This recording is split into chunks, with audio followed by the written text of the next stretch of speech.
Okay, welcome everyone to the Super Mega Riftbound Podcast. We got an excellent video for you today. We have a Vegas recap. We have all of the spoilers from the GAMA Expo, which includes legends from Set 3, Set 4, and even some from Set 5. We're going to end the video off with a custom card and an epithet quiz. Jin, you want to say hi?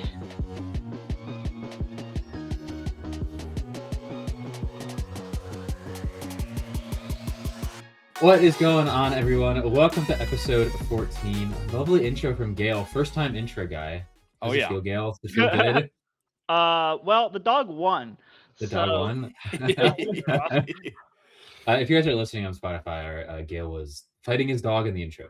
So that was a fun start to this episode. We have a lot to talk about today. We have Vegas. Obviously, you guys were both there. So in a little bit, I'll let you guys talk about that event. Everything we got there. We also have some spoilers from Set 3, Set 4, and Set 5 that were just released at GAMA, like Gale said. And then always custom card and epithet quiz. See how we do there. See if Eli can slowly start to redeem himself. I will not.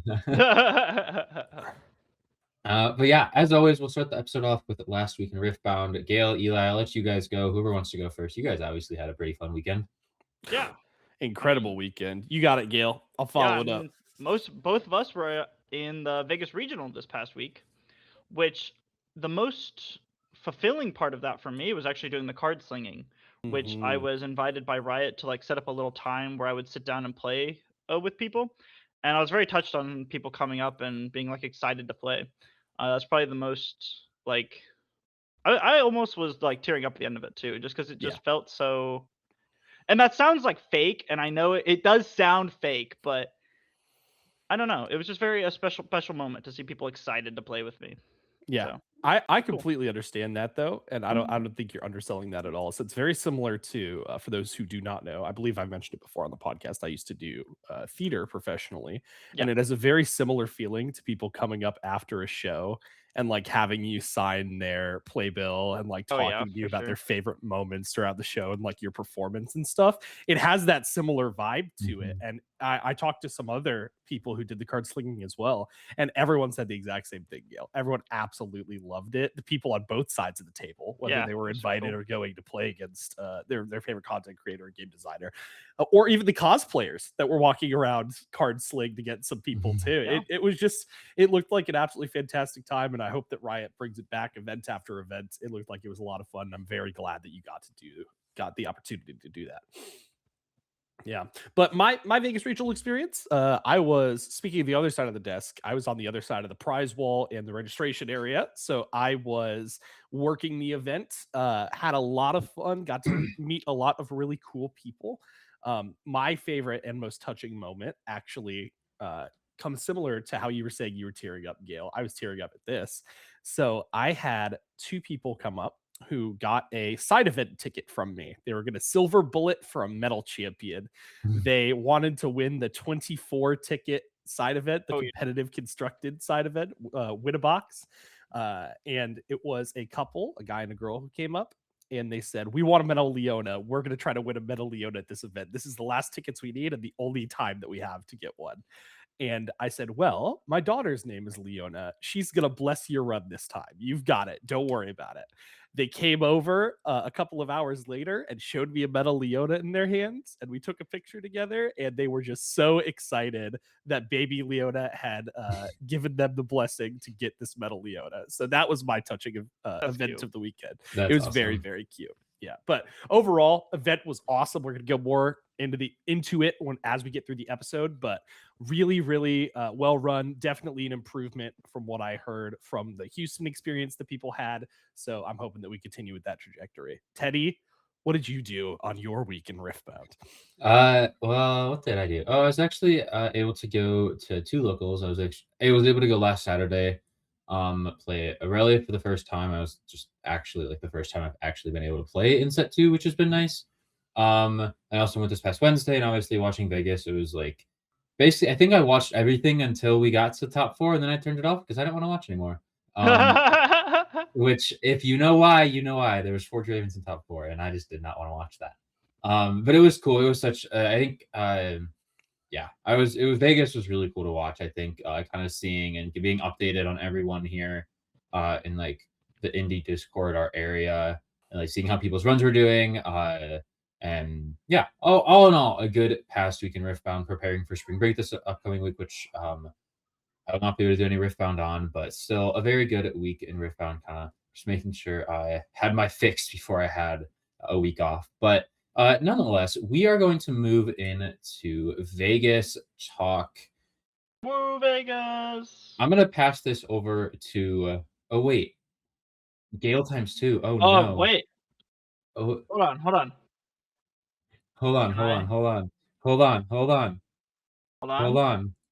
We gotta figure out how to do this. I'm gonna try to. Ready? No! I got so close! So close to like There he lining is. Up. That would have been perfect. There we go. Sorry for the technical difficulties, everyone. Gale is back. Man. We've gained an Eli now. We've gained an Eli. Sorry. Anyways, Gale, Eli, take it away, Vegas. All right, the Vegas main event. This was what you're looking at currently is the meta distribution for the day 1 of Vegas. So I'm going to go through the top X. We'll see how far I get. I have the second page if you want it. I do not need the second page. Okay. We can talk about what's at the bottom, but for right now, we have Draven at the top with a 15% distribution. Irelia second with a 9%. Then Kaisa with a 7%. Ezreal with a 5%. Hold on. Kaisa's not a 7%, Gale. Okay, Kaisa is 6.9%. It's not 6.7 though. Thank the Lord. Don't get me started. Anyway. And then right under Ezreal is Victor with 4.7%. So that is our top 5 for us, which I was pretty pleased to see Victor hitting in the top 5. I do think that deck is worth it to be in the top 5. I was most surprised to not see Sivir. I think Sivir is a massive meta threat that just, I think her playability is what kept her out of it. She's a very difficult deck and a deck that even Randy took off of it because of going to time issues. Yeah. So overall, this was about expected for the top 5 of the meta. Is there anything that you are not seeing in this top spread that you thought you would see? It's not something I'm not seeing, but something I'm surprised to see so close to the top spread. Ornn had more players than Azir. Everybody going for that Ornn metal card. The Ornn metal after the first. And I talked to some Ornn players who were just playing Ornn because they said it was their best chance to win, not even going for the Ornn best of. And I was like, that's a crazy concept to me, but pop off into each third. Came out during the 2v2s as well. We saw a lot of Ornn in the 2v2s, and it was a very scary threat over that side of it for sure. But I was also happy to see Victor there cracking the top 5. This is exactly how I thought that it was going to spread, if I'm entirely honest. I will say, I think that Kaisa is a little bit weaker than people are giving her credit for right now, comparative to some of the other decks in the meta. I think most likely for me, it would have gone Draven, Aurelia, Sivir, Ezreal, Victor, Kaisa would have been my bet. So a little bit of a disparagement there, but it does make sense if people were worried about time issues that you really don't want to lock the Sivir in.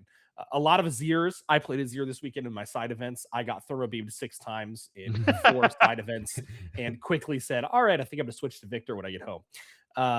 So very surprising to see them. Rocklo still had a good performance on Azir, so hats off to Rocklo, winning back-to-back best of Azir week after week. Very, very impressive performance. But yeah, it looks exactly how I thought it would be. The lack of Draven, I think Draven in a normal card game would have been way more represented than it is right now. The interesting thing about Draven is that in the pre-Rift event, Draven was at a 22% representation. So between the pre-Rift regional skirmish and the actual regional event, he went down about 7%. And this is mostly what we can call like the best of differential, right? Absolutely. Where when you're playing in a tournament where winning is what matters, Draven's representation skyrockets. When you're playing in a tournament where just being the best of your legend matters, his representation goes down. And one thing I would love to see in this is the difference between how many are mid-range and how many are Miracle Draven. I think those Yeah. are like very different decks. I don't think those are even remotely similar in how they're supposed to play. And I would just love to see that spread. But that being said, do you want to pan to the second one and we can just talk about the bottoms? Mm-hmm. The bottom 5. We have Volley. Garen at less than 1%, Volibear, Lee Sin, Darius, and Set. These are all the lowest represented decks. And nothing here is super surprising. Seeing Lee Sin, he was exactly the one that I kind of figured would be the lowest. I think actually, I lied. There is something surprising. I don't think Volibear deserves this, man. I agree. I agree completely. They And we should saw again. some strong performing Volibears, actually. Yeah. So, yeah, we saw, I think it was 2 or 3 Volibears crack day 2, doing pretty well on that day as well. E3 TCG ended up bringing home the best of for that one. Very well known in the Yu-Gi-Oh community. So I've known Keegan, he goes by over there for quite a while. But we've got, I think that surprised me. I have 2 things that surprised me about what you just listed, Gale. Yeah, go for it. Garen, once again, being so low at 8 players. I think everyone just assumed that the same guy was going to win the best of Garen since he has now twice in a row. They said, I don't want any part of that. And it was prophetic because the best of Garen, who's won the last 2, lost the best of Garen this time by less than 1%, which was the representation that Garen actually had in the tournament, which is just absolutely crazy.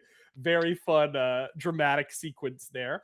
And then I was also surprised by Volibear. Lee Sin makes sense to me. The one that does not make sense to me is I do not think that Darius should have nearly this low of representation.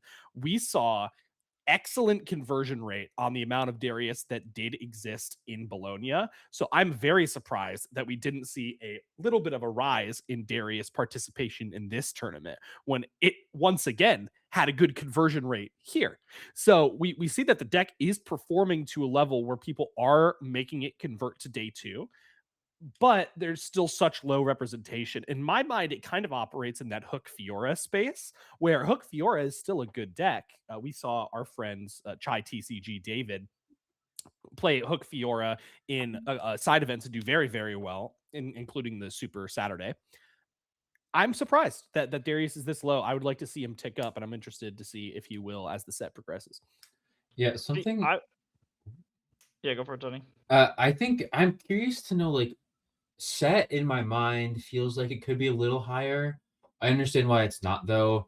I thought Renata would be way lower. That is like, I know she's kind of middle of the pack. I thought she would be in bottom 5. Because if I remember, she was a lot closer to bottom 5 in Bologna than she is now. Also, Mastery Yi, is this a new deck concept that I guess you guys can. If That's it's the set 3-1. Yeah. Mastery Yi. Mastery Yi. That like crazy representation there. We didn't expect that, but just kidding. I think this all makes sense. Like you said, Eli, I agree with Darius. I think there's like a lot of space for that deck to work in this format, especially if you're going into a lot more mid-range Draven. Being able to kind of remove stuff from the battlefield works really well. Annie, I thought we would see a higher amount of.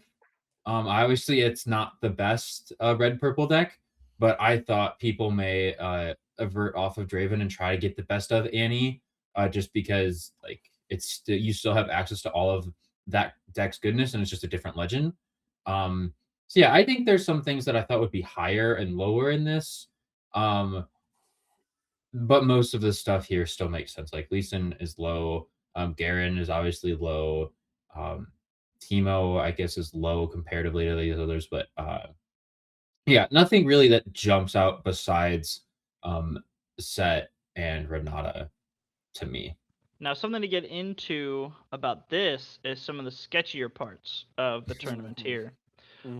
We've heard some, accusations and rumblings on Twitter that there are players who are entering with one legend and then actually playing another. We're not here to make accusations about any player. We're mostly just here to talk about the system that is allowing this sort of potential abuse to happen through, and how we can sort of go through and fix that in the future. When you sit down to play against your opponent, all you see is their Riot tag on the cardio. You have no other information available to you to see if they are playing their correct deck or doing anything else correctly. And the judges also don't have that information off the top of their head, so someone just walking around and spectating can't tell either if something like this is happening. So I think for the future, we definitely need to have it built into the cardio that will tell you the legend at minimum for what your opponent is playing. That way you can sit down and be able to confirm that your opponent is playing the correct thing. Especially if we're going to have the best ofs be this sort of they are the main prize of these regionals, let's be real. No one's really caring about top 8 necessarily. They all care about best ofs. So if those are the best prizing that we're going to be doing for regionals, we need to really be sure that they are being given out as correctly and fairly as possible. Yeah, definitely. It's a hard issue to solve, to be totally honest with you, because like I saw them doing deck checks throughout the event. They were randomly deck checking people, which should be a good way to solve this, but that does not police just sitting down at the table and whipping out a different deck in the early rounds in order to give yourself an advantage going into the later ones. I personally have only heard rumor, so I'm not going to say this is confirmed at all. However, the people that spread these rumors, I do believe a couple of them that I heard it from to be reputable. And so it's interesting to think about because no other card game would have this kind of problem. Like people have done this before where they play one deck, they sit down, their opponent's playing a specific deck, and they bring it out first, and they're like, all right, well, I guess I'll just bring this other one out of my bag to play. That's been in card games forever, but it's never been as incentivized as it is in this game because of the best of legends. So I don't really know the solution to this. I think your solution, Gail, is a good one of seeing which legend they're playing on your cardio. But the issue with that I see is that then people are just going to pre-sideboard before they come and sit at the table, right? So it's an issue with a solution that then introduces another issue. And so it's a difficult thing to try to get to. I'd be interested to see how they handle this one moving forward, or if they project it to be a legitimate problem, especially like maybe you put in a report system for early round opponents to say, hey, this best of did not play this deck against me, and have some way to do it. Maybe you take photos of the legends at the table and submit them on cardio. I have no idea. I do not know. What we could also do is make the cardio app also your point tracker that's designated for the game. And so you have one of your two's phones out on the table, and then when time starts, it will show the legends, which is when you should already have everything set up and ready. That would be cool. That way, we can avoid that situation. Yeah, exactly. It's like a check-in thing. Like once you get to the table, then you basically say, "Yep, we're both here. We're both ready. We both hit check-in on our phone." And if someone does it like early, like if you walk and sit down, you get to your table like a minute or two before your opponent, and you look and they've already checked in for a round, then you can say, okay, that's a little sketchy, and like obviously there's some well, it just wouldn't unlock until both people have done it. Both people would have to hit the button. It's a complicated issue to get through, and something that I wanted to note as well, we might be talking about it a little later, I'm not entirely sure, but something that I just saw this weekend, the incentive to cheat in this game is incredibly high. When you're talking about 10 to 15, sometimes $20,000 best of champions, that is a massive incentive to cheat, and we are seeing a lot more, at least in my opinion, a lot more early cheating in this game than I've seen in some other games. And not all cheating is intentional cheating, right? There's soft cheating, there's unintentional cheating.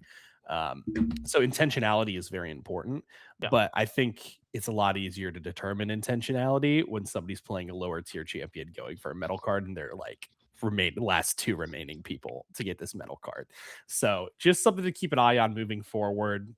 Want to make sure everything is above board. Of course, our judging staff, they doubled the amount of judges for this event. So they really are putting their best foot forward to try to solve these issues. So I'm hoping that continues and we find a way to curve that early thing that's been happening.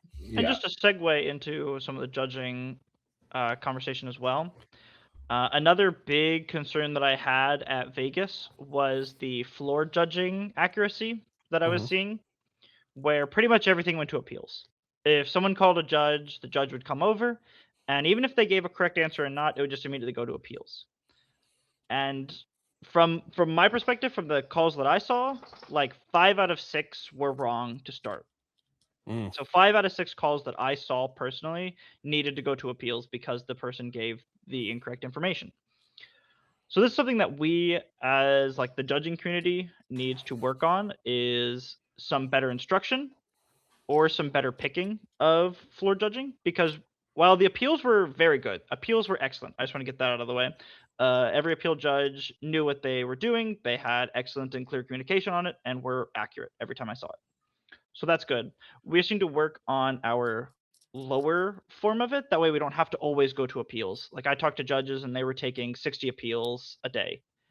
And that's a lot, especially when you're considering the amount of time that some of those can take and the amount of investigations that they need to go on, right?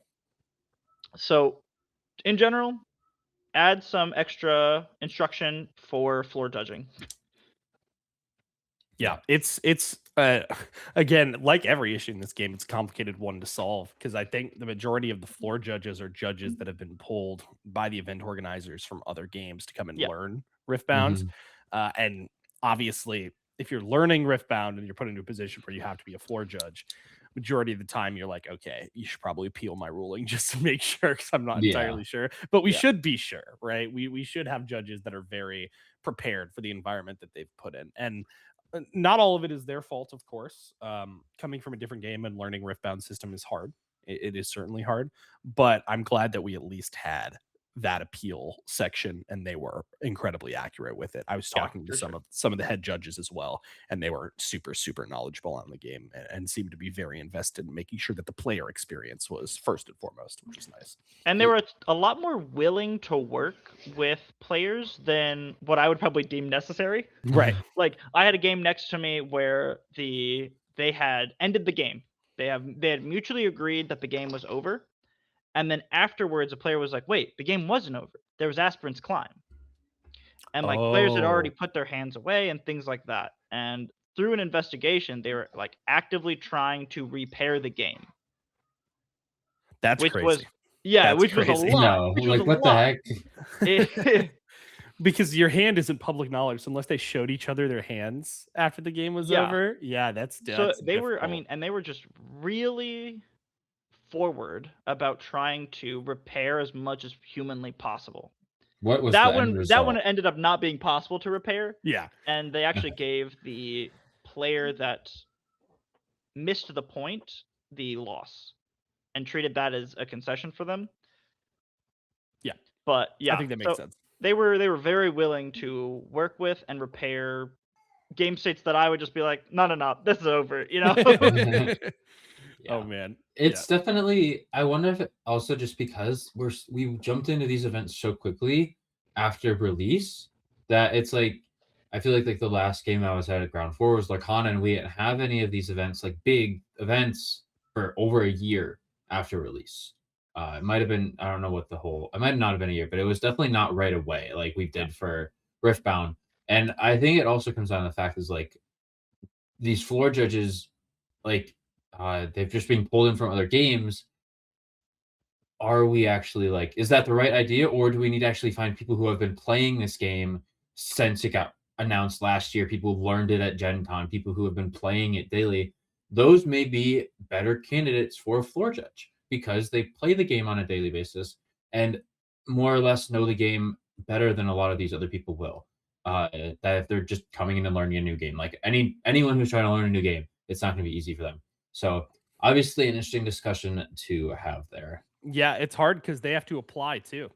Mm-hmm. If they don't put an application in, there's no way they're going to get chosen Exactly. or anything like this, right? So majority of the time when you hit a new game, the majority of the judging staff or convention staff is going to be coming from other games that have just worked under that organizer before because they have the application process. They know where to find it, all that stuff, right? So another complicated issue, but I'm hoping that we resolve that as we move forward and people really get that urge to go and work on these events, which I think they should. It's getting better, right? Yeah, it's definitely getting better. Every time it gets better. The only point in like keeping like harping on it, I suppose, is so that things continually get better.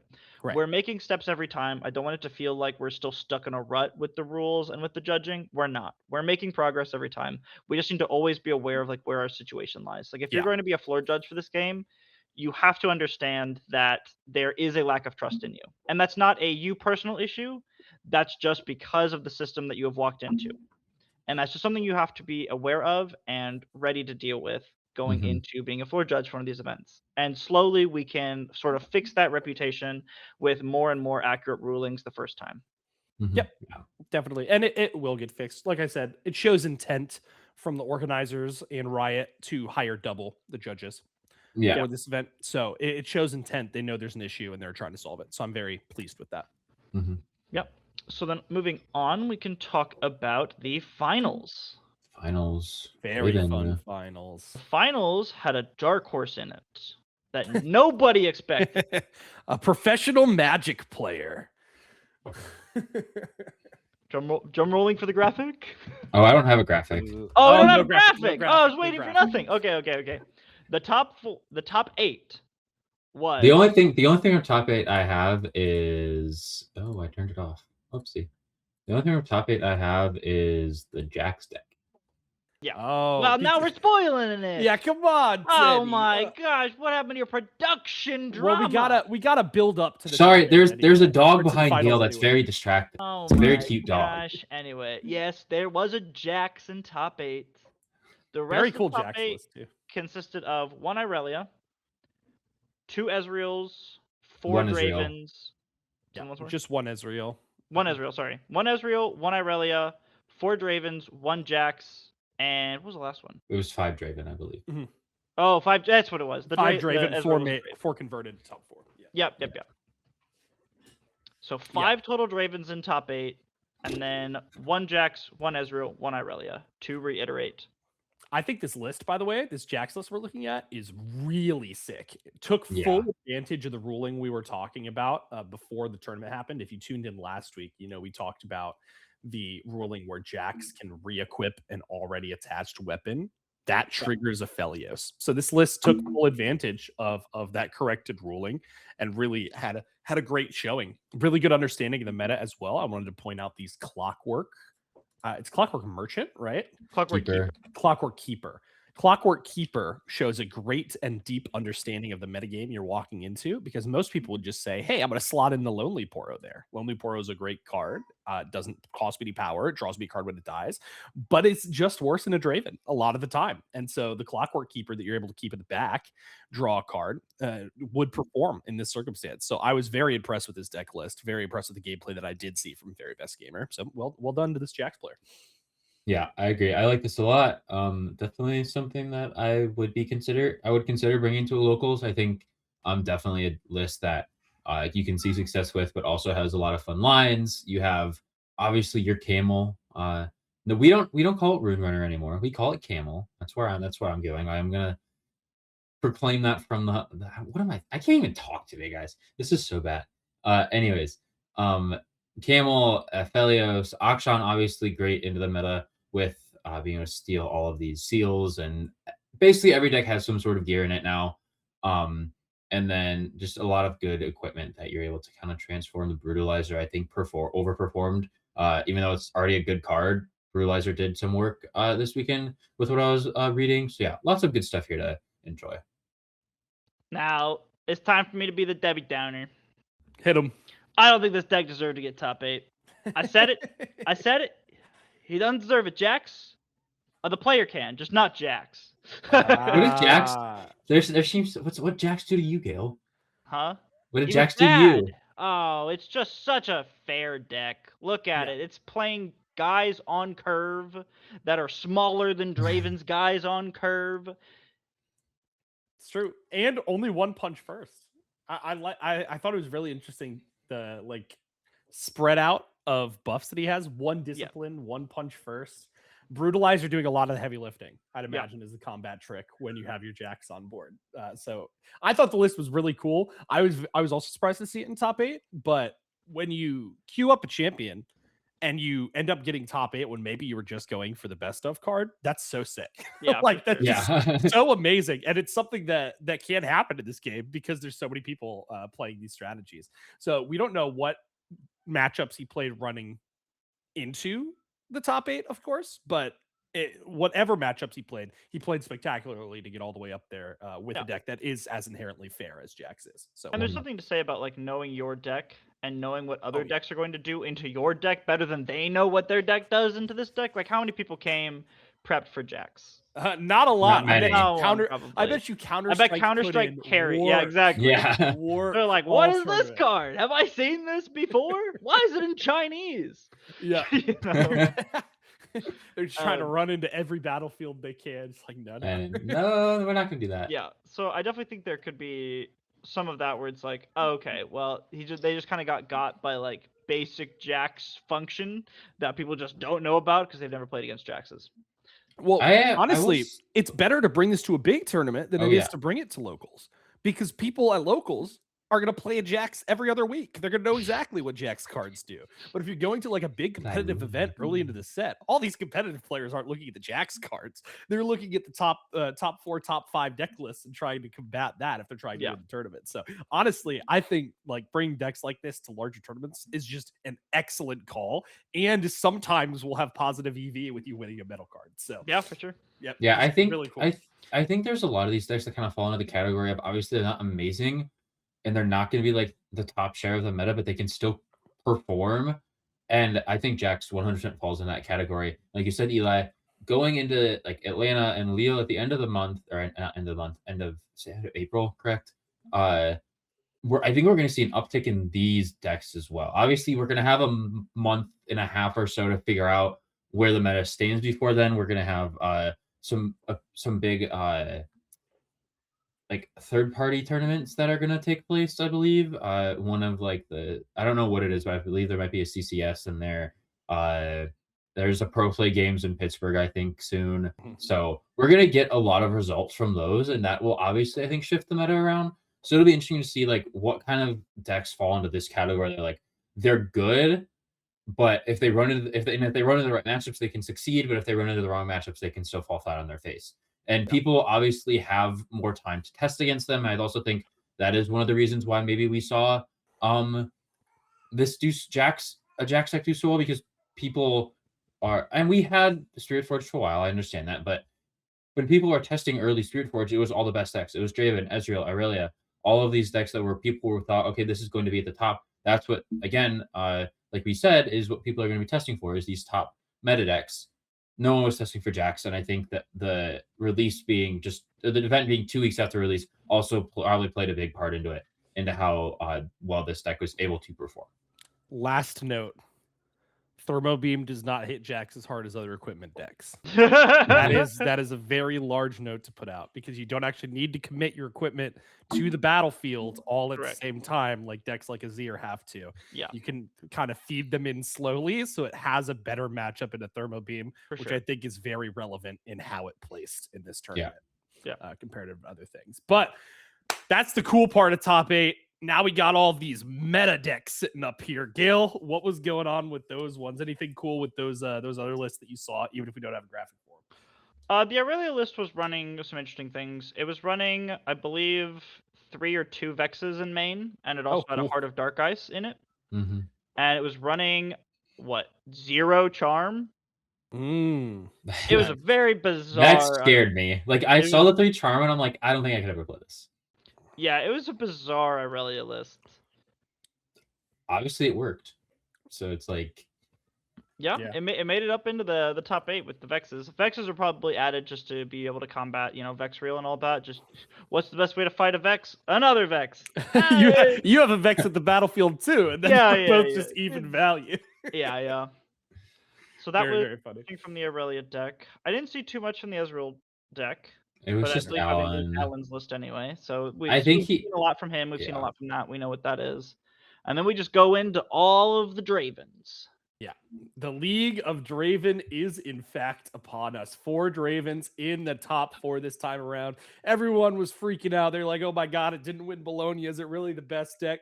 Yes, it's the best deck. We know it's the best deck. Look at the percentages. Look at the math behind it. We are in the league of Draven. We're going to see if Riot Games wants to do anything about it. All I'm going to say is if you have a deck sitting at 6, or if you have a champion in league sitting at 60% or above, that thing is getting hot fixed immediately. So if I know Riot Games, they're looking at options. Obviously, card games going to work a little bit differently than a live service game, but I know they're looking to see what they can potentially do. They also might just have data that says, hey, once set 3 comes out, Draven's going to be good, but he's not going to be as relevant. I find that hard to believe just based off of the strength of his legend ability specifically, but we will see. And if that is true, that's even more concerning in a way. Yeah. Oh, 100%. Absolutely. And then what's coming? Yeah. That makes you look at the future and be like, oh God, what's going to happen to me? Yeah. But yeah, so really cool tournament. Thank you everybody who attended. Gail and I both went, had an excellent time at the event. Thank you to the staff who hosted. Thank you to all of the players who came. One last thing to touch on real quick. There was obviously a lot of reports of groups of people grinding for the prize wall metal cards. Yeah. That soured the experience of some of the people doing the side events that I spoke to. So something to keep an eye out for as well. But even during this event, the organizer, PPG in this case, was instituting cooldown timers and random selection for side events so groups would get separated, and they instituted a lot of things throughout the weekend. So once again, they know it's an issue, they're trying to solve it, but wanted to note on that because I saw a lot of people were a little bit upset with their experience with that. I do wish we could just put these tickets onto like a digital account. Yeah. I think that's the logical solution, but I don't think it could have possibly gotten implemented with a week's notice. Sure. I mean, well, we didn't have a week's notice. We had a month's notice from Houston. Plus, from Houston. Right? That's fair. Yeah. And but they tried to combat that by making 40 tickets, right? Because there were 10 in Houston. So they quadrupled the ticket price to get these metal champions, and it still was not enough. I feel like we could have used a mild amount of common sense and been like, okay, well, we increased the ticket price to make it harder for the average person. Yeah. Excellent idea. Let's ship that, and we give the grinders an easier time to get them all, because now all the other people are going to be way behind from the grinders. So this was a good decision, I think, by just increasing it all. It made it really easy for the grinders to get the medals and so much harder for the casuals. It did indeed. I actually have a buddy, shout out Boozosaurus, if you're watching. I know you watch most of the episodes. He was grinding. He and a couple of his other Florida friends were trying to get metal cards for each of them. Yeah. And not like the grinding to sell type, like the grinding, I want to get my favorite champion to play type. And so last day, he's owed like 12 tickets from someone, 11 from another. They're all grinding together to get him his champion, and he missed it by less than 5 minutes. Rek'Sai sold out from the prize wall by less than 5 minutes, and he could not get his Rek'Sai. That has been his main in league since he started playing the game like 12 years ago. So situations like that are just so unfortunate, but I'm sure that there will be a solution, and I think it probably is the electronic tickets that are non-transferable. For sure. All right. Well, any other last thoughts on Vegas before we move on? Seeing the stream on the side of a hotel was cool. That was cool. Yeah, I didn't see that. Very cool. I was not there for that. No. Oh, yeah. We went back to the B&B and had a giant watch party. You walk through the venue doors in the front of the venue, and on a hotel in the middle of Las Vegas, there's just a huge screen of people playing Riftbound. The casters' faces on there and everything. It was incredibly cool. It was very cool. Well, that's cool. I wish we could watch it in the venue in person. Did they not have it in person? No. There was an area. It just wasn't the largest area. But the problem is it's not live, really. That's true. You can't actually enjoy the finals in the finals room because they're done when the stream starts. Yeah, that's fair. It's all delayed. And to be fair, the delay is important because it allows there to be no dead time on air. However, I wish that they had like a separated stream that was streamed in the venue, so people would be able to see the live gameplay happening for sure. For sure. I think we really need that sort of moment in the venue, because you can tell like in the stream when we're looking at Sam that there's like nobody else and we're just really trying not to pan anywhere. to the audience. We're trying really hard to keep it on Sam and nowhere else. Yeah, because the rest of the hall was dead. Speaking of which, side note, little bit of a segue. People need to pop off when they win these things. I swear to God, everyone is so meek and timid when they win this 1,600 person tournament. We need people to pop off. Well, have some energy. He's been there for 13 hours. What do you want from it? It's a performance. Put something into. I think that would be more if there was a big audience there and it happened live and people are reacting like as it happened, but that's just it's just not how it is. I believe fair, when Alan was there, Alan had an audience. Exactly. When that finals ended. So they were doing it in Bologna for sure. Yeah. So I'd be interested to see if they can port it over here. But also if you look at the pictures from Bologna, it was also a very small space. It was not a big watch area. So just obviously something to figure out in the future. But moving on from Vegas. Moving on from Vegas. We got to talk about the drama. Yeah, there's still one more piece here. What's the drama? The dramas of the finals. Oh, yes. The final moment of the game. Yep, that was an interesting one. Let us set the scene in a way that Teddy hates to do.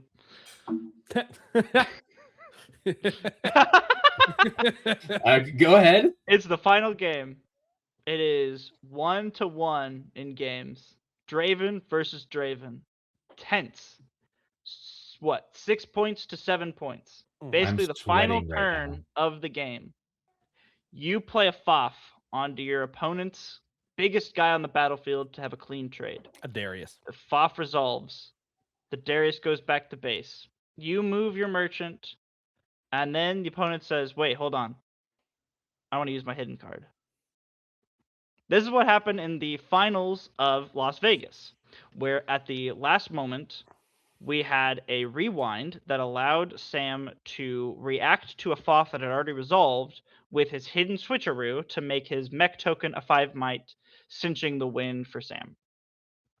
So some added context to this before we get into talking about it. I talked with Grenton, who was the table judge at this finals. And the situation that happened here. At the beginning of the game, both players looked at him and said, we are very tired. We're going to take a while. We're going to give each other a little bit of leniency because we both know the shoes that each other are in. So that's how, that was the context starting it. And then when it got to that moment, Sam asked if he could do it. And before Grenton had the ability to say anything, TTA, yes? TTA said, yeah, that's fine. You can go ahead and respond with that. Okay. So before the judge had any moment to really interact or say anything there, both players were in agreement that this is how the game should proceed. I don't think there's drama in my opinion then. That seems pretty clear cut. Unless something else is there. I still believe that, especially if it's on this streamed game where we are looking for the highest caliber of play, and we have infinite time to make our decisions, that once we have moved past these steps, we should not get a chance to rewind, even if our opponent is accepting of it. I think at this point on the final game, in the final time on stream, we really need to stick with precise play. And that is why we have given full time extension for it, right?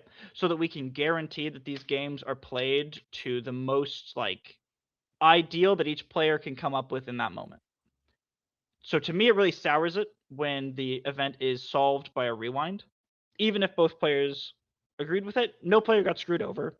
Let's start there. Everyone was great. The judges, they went by it as the players wanted it to go by, so the players are fine. But I still believe that we need to have a higher standard for how the competitions are set on. I don't disagree with that statement.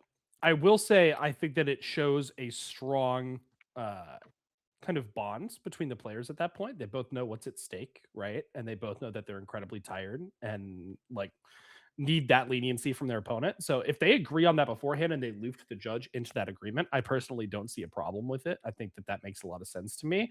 It being the streamed finals, you're going to have more conversation about it. People are going to be a little bit more up in arms. They're going to, I know that when me and the people that were in my room with me back at the hotel, we were watching the finals as well. And when we saw it, we called it out immediately. We were like, what the heck just happened? That was very strange. Like that probably shouldn't happen. But for me, with the added context that you just gave from that table judge, that absolves it for me. But I can completely understand your kind of view of the situation. You want the as somebody who's very professional competitive, and you want the professional feeling at the end of the tournament. I don't disagree with that either. I think I'm just more lenient with the fact that the players had already set that precedent with each other and the judge. That makes me feel a lot better about the situation in general. Yeah, I agree with Eli. I think it also comes down to just like obviously they're tired, and it's maybe like, do we need to look at making sure that these events are, I don't know, shorter is the right thing to If you say. say Like, day 3, I'm gonna lose my mind. I'm not gonna say day 3. Calm yourself. Wait, okay, what if we say best of 1 then? Oh, get out of here! No, we had this conversation last week. All 3 of us are gone if that happens. But no, I think they just need to figure out a way, either shorten how many rounds are on day 2, I think is potentially an option.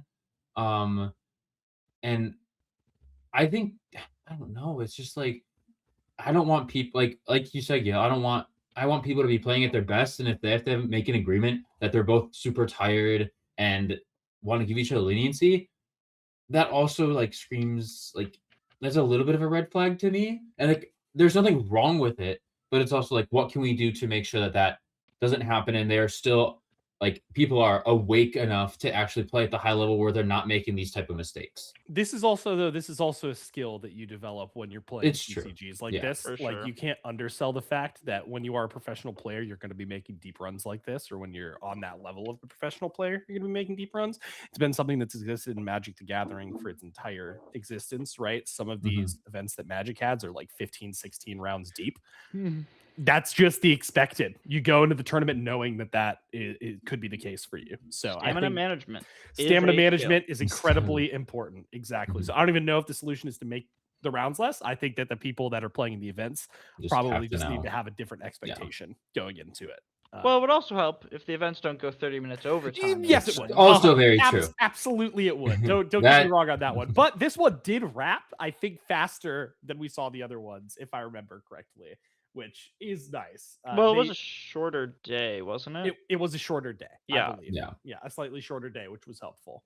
But yeah, so definitely, I think again they know that they're going over that amount of time. They changed the time rules to try to solve it. Didn't entirely work, so we'll see if they come up with some other solution for it. But if we're gonna get through this episode, guys, we need to move on to Vegas. Yeah, Vegas is going to be in our rear view mirror. Any final thoughts?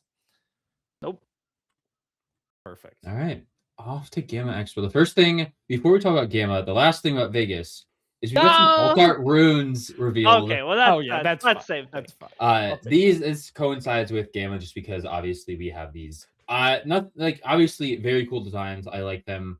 I believe they've confirmed that they'll be doing a different rune art every set now, as long with Nexus Knights. Couldn't have done that for set 2, right? Well, I don't know. I was talking with someone at Locals last night, and they basically said that they wanted to do this different ones every 2 sets, and then they realized, and then they saw the community uproar. reaction to it. Yeah. So, and they were like, okay, what's going on? And so now obviously, this is something that I think, like I've been talking about. I mentioned it on the show before. It's like Pokemon does it with their different energies every set, more or less. Magic does it with their lands in a different design theme around the set. I think that this is obviously a great idea, and it's going to help the collectability of runes more. Something I want to do now is collect every single rune so I can play my rune deck as a different design on every single rune. Yeah, that's my plan. Hey, there you go. Nice. Copycat. Wow. Copycat. Anyways, moving on. Yeah, these runes though, oh my gosh, every one of them but the Fury rune looks great. Everyone. That is true. As I turn it off. Anyways, moving on to GAMA Expo. I believe it's in Kentucky right now, if I'm not mistaken. For those listening, we are. I have Riftbound Reports Twitter pulled up. Basically, just all of the information we're going to need is on here. First thing I want to mention, this is not from GAMA. I'm getting ahead of myself again. The second Chinese National Open has been announced. We have these Ezreal dashing promos that are stamped top 64. Or is this not Ezreal dashing? This is Ezreal dashing. That's dashing. Yeah. Okay, that's what I thought. You failed That the is epithet quiz. Epithet quiz. That is an absolutely gorgeous design. It's so good. That is the fact that they're stamping it too is awesome. I am very happy that stamps are coming. We're not going to talk about it now, but we just saw that skirmish stuff was announced, or in promos and stuff, and there's a champion promo on champion stamped promo. Yeah, so I think that's a good addition. But I'm just going to go through all of this super quickly, and then we can have talks about what we like and what we don't like. First thing we have is Vendetta is really announced, confirmed. We see some pack art here. Over 160 cards, 9 champion legends instead of 12. This is something I thought may come where they may pull back on how many legends are in each set, just because we're gonna be getting so many, and it's just gonna become overwhelming, I think, a little bit. So this kind of makes sense. Nasus and Renekton as possible legends that are on the display box.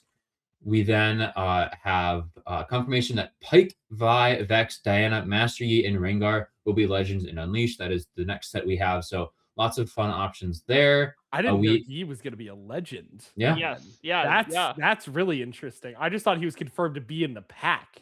No, nope, he is a legend. He'll be our first. You are making the double legend before any of my mains. What is this right? Come on. Vendetta is confirmed that Shen will be Calm Order and Zed will be Fury Chaos. That is perfect sense to me. Shen is green, yellow, and Zed is purple, red for those listening. We also have this cool playmat that has been revealed. Yeah. It is Vi and Jinx going head to head, and we're gonna get this is in Vendetta. We're gonna get 4 playmats that feature pairs of League of Legends champions. So I really like this design. I think these are gonna go off the shelves very quickly. We also have some stuff even confirmed for Radiance. Evelyn and Seraphine. Seraphine we knew. This is a showdown deck. It's basically your ability to get it says 2 56 card precon decks. You get 2 booster packs, a paper playmat, and a rulebook. This is the best way to teach the game to people. You can kind of just keep this in your back pocket if you ever need 2 decks to be able to teach someone. Like I said, I think this is a product that they needed, and I think I wish it was coming earlier. But again, Set 5 is also still very early on into the game. You can still buy 2 precon decks now, but having it in one product, not only after spending $10 or $15 less dollars than buying 2 precons is very nice. Also get 2 packs, so nothing there to complain about. This is my favorite part. This is my favorite part of everything. There is a promo card coming up. I don't remember what it is exactly for, but it is Lee Sin Nexus Knights for set 3. There we go. For set 3, it is Lee Sin centered, and all of his text has been moved to the center of the page. This is the smartest thing Riot has done the entire game. It's so cool. It is really funny. Yeah. I like it a lot. It's very, very cool. And the fact that it's so blingy and Lee Sin wouldn't even be able to see his own card is just top tier mid quality. But the thing is, I like this design though. And like I would want to see it on other cards. I like this text being centered. Yeah. I don't know why. I like it. I think it looks good. But yes, very, very funny meme here. Coming up. Next thing we've talked about this already, was the connecting art. We have Vendetta overnumbered that will have Vi and Jinx connecting, and then Jace and Victor connecting. These are cards we've already had in past sets, but the connecting art, like we said, looks great. Gorgeous artwork, by the way. It's the blue Victor. Yeah. Yes. Blue Victor, blue and Jace. red. It's color pairs. Yeah. So the paired colors. Yes, sorry. Yeah, going at each other, which I think is just so cool. This is a great way to make these cards. Yeah. I guess here we go. The showdown deck is coming in set 4. We have Zed and Shen coming in that set. So there's the confirmation. Speaking of which, we just talked about this last week, by the way. Remember when I was talking about Shen in the champion zone and how fun that was going to be to there we go. Opponent? Then it immediately got revealed. I was like, let's go, dude. It's going to be so fun.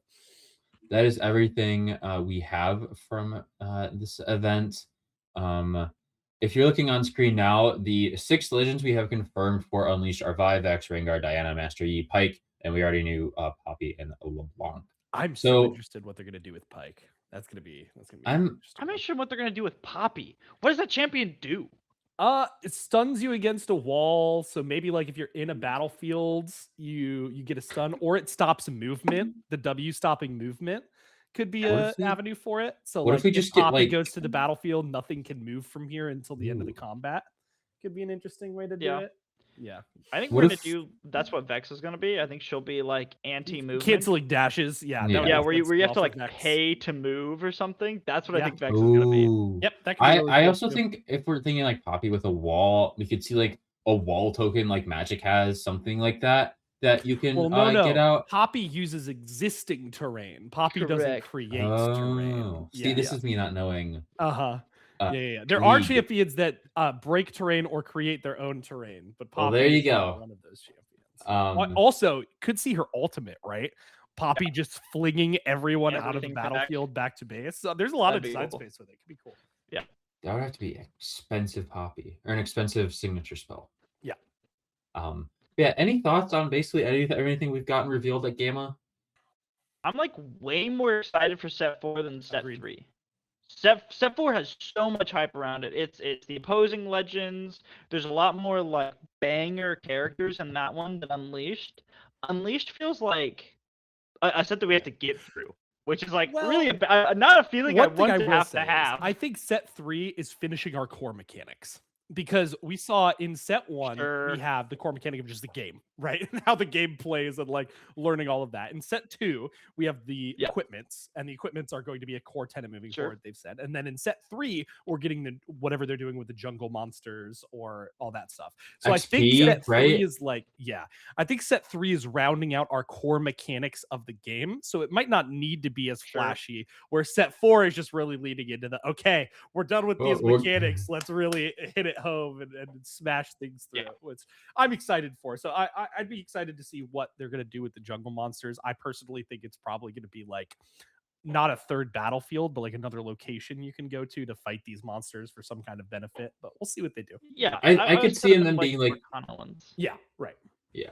I could see them being something where it's like you go in and they said you're gonna gain XP. Like if you conquer it, then like you get to buff one of your units. I think that might be a way that works. So definitely lots of avenues that they could go with set 3. But Eli, I agree that this is kind of just it's going to be a set that is kind of just gonna happen, but also going to really round out and fully flesh out the game and how it's being designed. Because when you look back at Lorcana, they had locations in prep, but they didn't put them in sets 1 or 2. They came out in set 3, I believe. Maybe even later. I could be wrong. Yeah, they said the But- same thing with equipments in this game, Yeah, where they were supposed exactly. to come out with the initial release, but they pushed them to set 2 to make things a little bit smoother. Yeah. So lots of fun Probably a stuff good here. call for equipments. Agreed. Yeah. Oh yeah, for sure. Lots of fun stuff here. If you guys want to see more, you can check out Riftbound Report on X or Twitter, whatever your heart desires to call this. But Gail, I think it's time for your For the favorite epithet segment. quiz. The epithet quiz. The epithet quiz. The epithet quiz.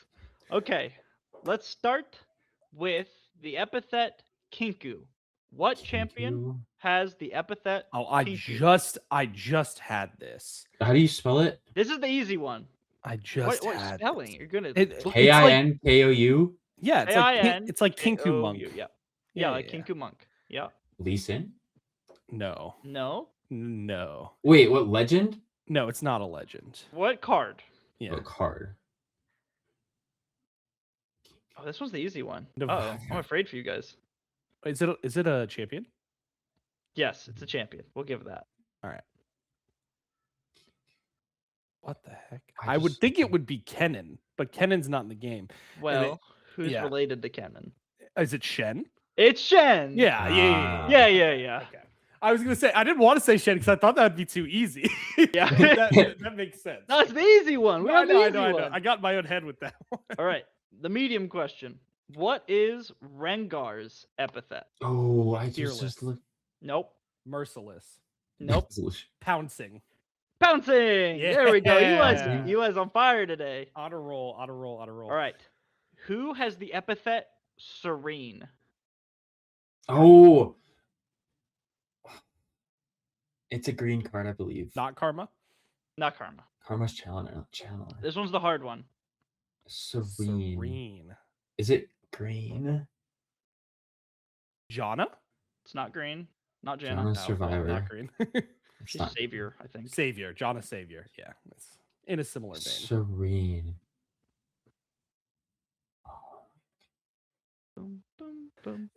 Serene. I don't. If it's not Karma and it's not Janna, what Uh-huh. other support champion is in the game that would have this tag? That's a great question, Eli.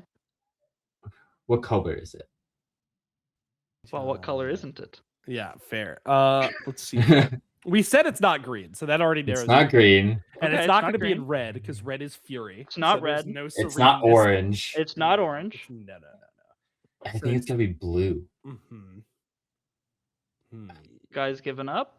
No. Serene. Give me a second. No? We need a No. letter. If you give us the letter, No, will we know? whoa, Teddy! Stop getting the hints here. Whoa, we need whoa. a second to think first. Think about the. We narrowed it down to 2 colors: yellow, blue.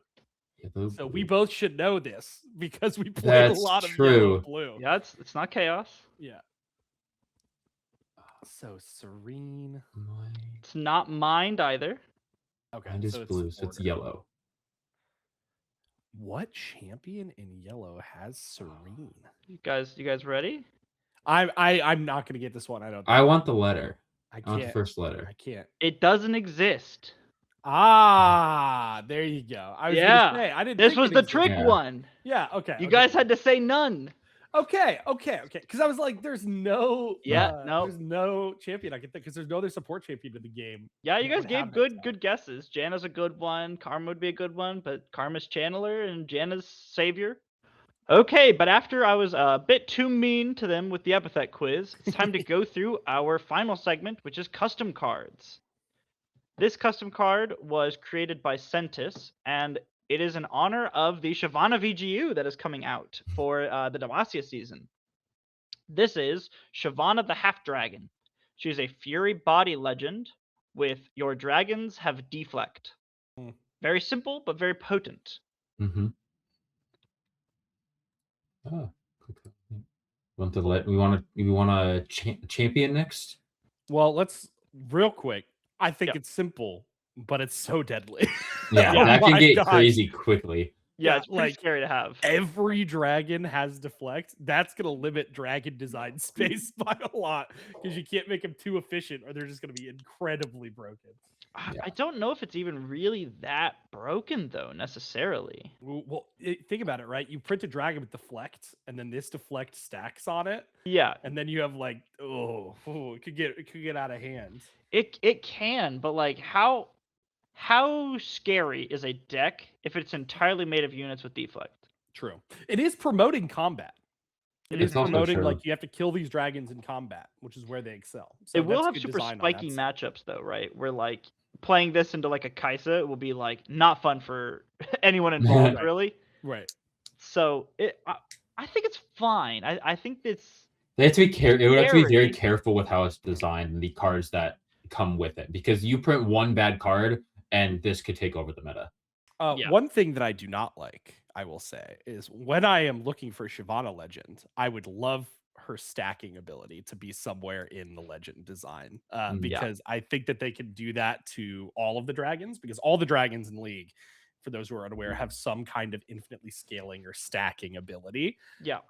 And that is not present here, which I would love to see in the design. But I think that this design is also good. For stacking, it can be straight up every time you play a dragon, give a dragon deflect.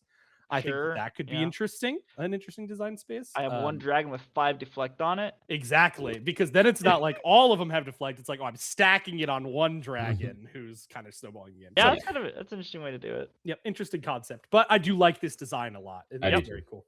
And now we'll be going to a champion. This is Shyvana Unleashed. She is an 8 energy, 2 power, 9 might fury unit.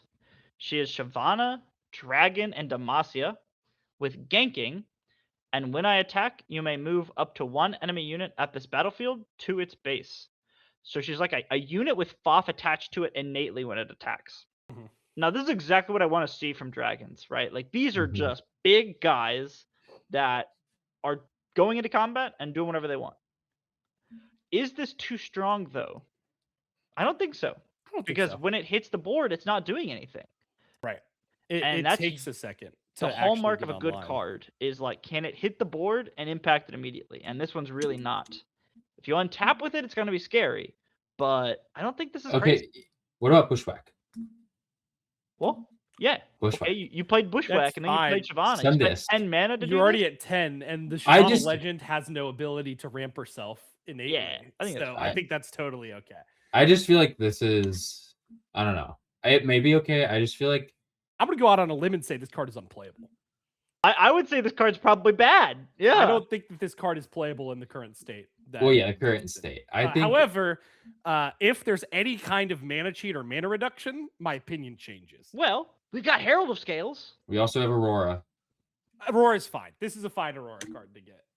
Yeah, That's you can fine. hit this off Aurora, and it's like, okay, fair I enough. Yeah, I know, would but- much rather them have this card than almost any other Aurora target that we currently have in the game. I think. Yep. That's fair. Mind Splitter, Volibear. Yeah. Hate those more than this. Now, That's this fair. having deflect is pretty scary because now interacting with it in non-combat is a little spooky because your main way to deal with it's going to be through some sort of targeted removal, I assume, would be the best way. So now that's just making it more hard to do. But for an 8 mana card that's not doing anything when it's played, I think it's fine. Agreed. What's our On next one? To the next one, which is Shyvana Dragonborn, which is representing her human self. She is a 5 energy, 5 might orange unit with Shyvana, Dragon, and Demacia. This one has Accelerate, and when I conquer, you may reveal the top card of your main deck. If it is a dragon, you may play it, reducing its cost by 3. Recycle any card you did not play in this way. Now, Ooh, this one's crazy. there's the mana cheat we were looking for. Yeah. Okay. That This makes one's a little sense. crazy. Being able to reduce cost by things is very strong, especially when it's on a card that doesn't have a power cost. Yeah. That is fairly well statted for its cost.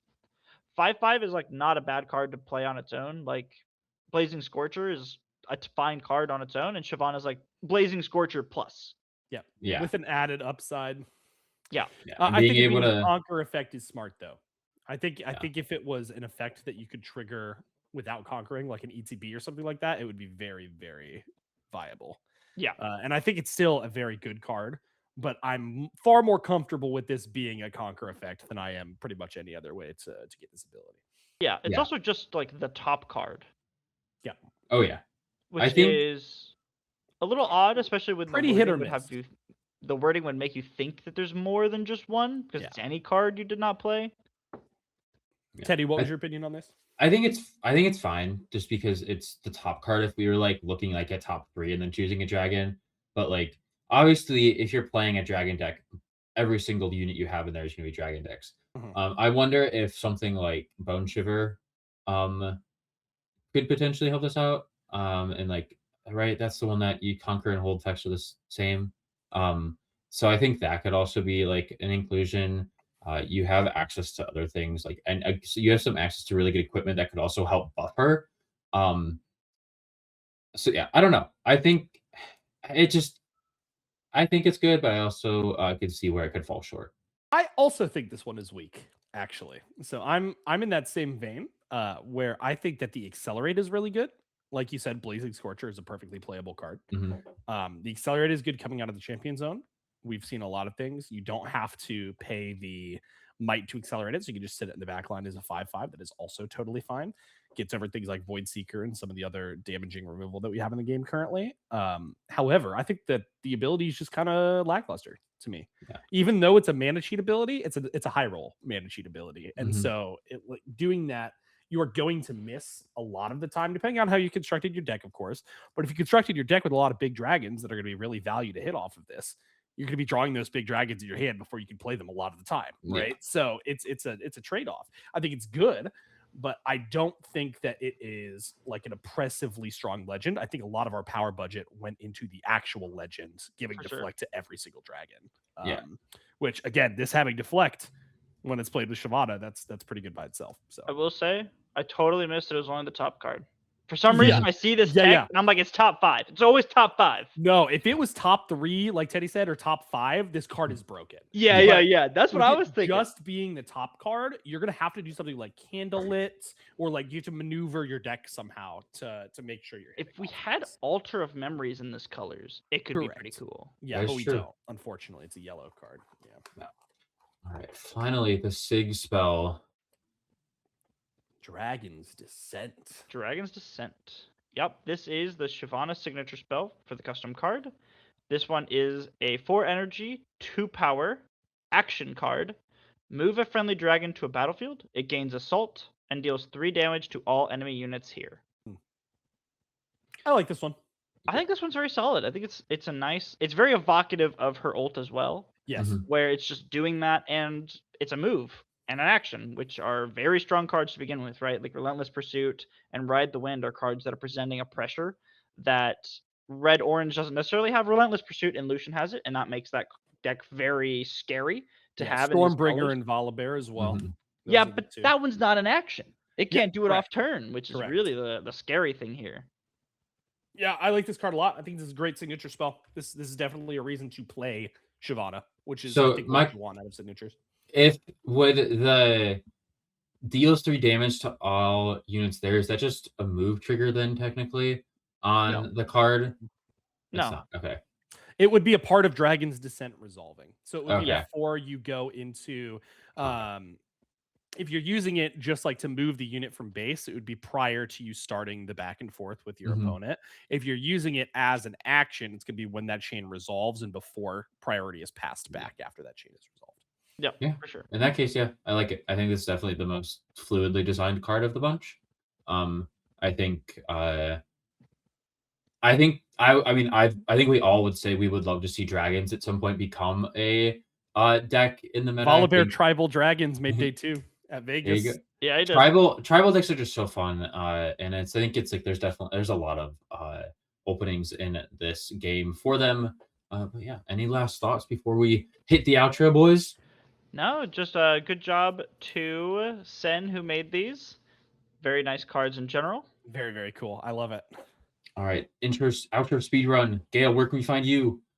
Find me on YouTube, Gale Wins Riftbound. Twitter, Gale Wins. Eli, where can we find you? Battle tested TCG everywhere. Very excited. We are going to be missing you guys next week. Heads up. Teddy's going to be gone for spring break, so we're going to take a quick break for a week, but we will be back the week afterward. Teddy, sign us off. You can find me at Limited Teddy. You can find us at SM Riftbound on Twitter or X, whatever you like to call it. You can find us on TikTok, Instagram, and YouTube at Super Mega Riftbound. We appreciate you all listening. We will see you guys in 2 weeks for episode 15. See you guys. Bye, guys.